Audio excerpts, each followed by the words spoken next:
Hi, my name's Juliet. I've been bikepacking for 5 years. There's so many ways that you can set up a bike to take it out for a bike pack. I'm gonna show you how I would do it.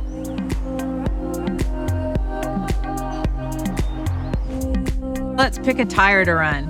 The terrain that you're gonna be on is going to dictate the tire that you're gonna choose. The choices would be to run something that's slick with barely any knobs on it, which is great for hard pack trails, if you're gonna have big sections of road.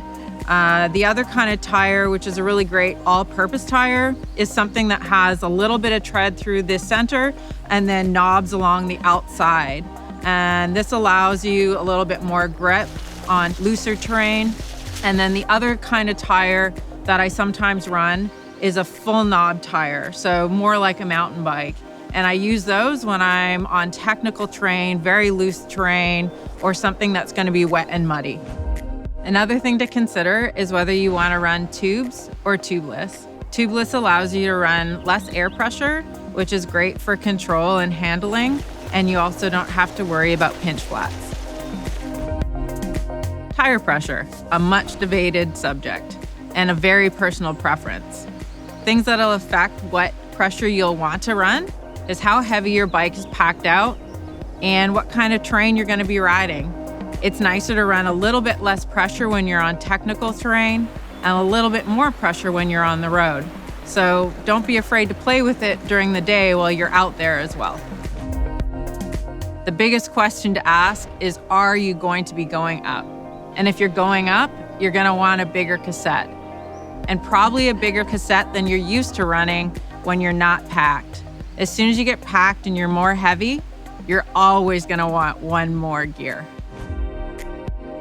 Flared bars are really nice to have on a bikepacking bike. This allows you to get into your drops and have access to your gears and your brakes while your front bag is on, and it just gives a little bit more space. Is your bike carbon? Do you have a pretty paint job? If you do, you're gonna wanna protect it against the rubbing from your bike bags.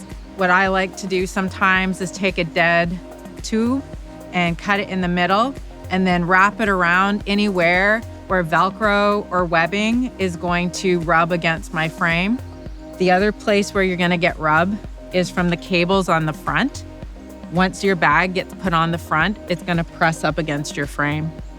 And you don't want any tears when you come home and you pull your bags off and you've rubbed through your carbon or your pretty paint. Let's talk cages.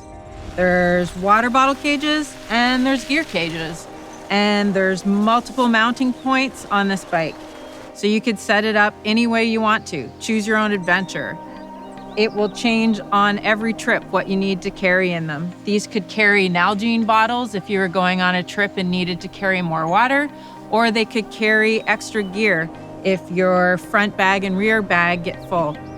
The one thing I do like though is side-mounted water bottle cages. They allow me to access my water bottle even when I have a frame bag on. Lights are really important for safety and for low light visibility. When your bags are on your bike, you lose some of the normal places that you would keep a bike light. And so I prefer to put one on my front fork, and I like a light that has a long, wide beam for dark roads. And I like to have a light that mounts down low and it doesn't interfere with my seat post bag. I also use my front light around camp instead of packing a flashlight or a headlamp. Now your bike is set up and you're ready to roll. And I'll hopefully see you out there. Go check out Liv Cycling to get more gravel and bikepacking tips.